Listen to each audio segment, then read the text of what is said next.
La princesse de la Selma, l'ancien ex-épouse du roi du Maroc Mohamed VI, a-t-elle renoncé à ses deux enfants, Moulay El-Hassan et Lalla Khadija notamment?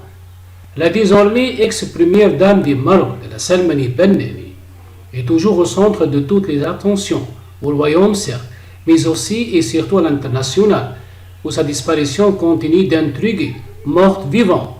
Nul ne sait. Une seule chose est certaine, la présidente de la Fondation La Selma pour la lutte contre le cancer est prise à Paris, officiellement depuis plus de 4 ans. La presse espagnole, qui a été la première à avoir annoncé la séparation du couple royal, est revenue à la charge, faisant un rapprochement entre La Selma et certaines principautés dans le monde.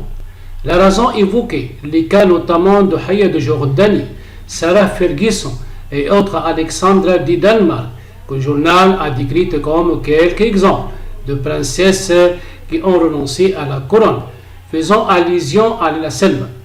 Le journal espagnol souligne que la Selma est arrivée et est partie pour faire de l'histoire au Maroc, ce qui était le symbole de l'ouverture et de la modernité à la cour alaouite, a fait renoncer le roi Mohamed VI à avoir le droit d'avoir plus d'une femme, a été répudié et a fini dans une mystérieuse évasion. Le journal est allé plus loin, soulignant on ne sait rien de la princesse à la crinière russe qui en mars 2018 s'est séparée du roi pour mener une vie plus simple et plus commune, même devant renoncer à la compagnie de ses enfants, Moulay Hassan et Lalla Khadija. Il a pourtant été annoncé qu'aucune restriction n'a été faite à la Selma en rapport avec ses enfants, qu'elle voit quand elle le souhaite. Qu'en est-il concrètement?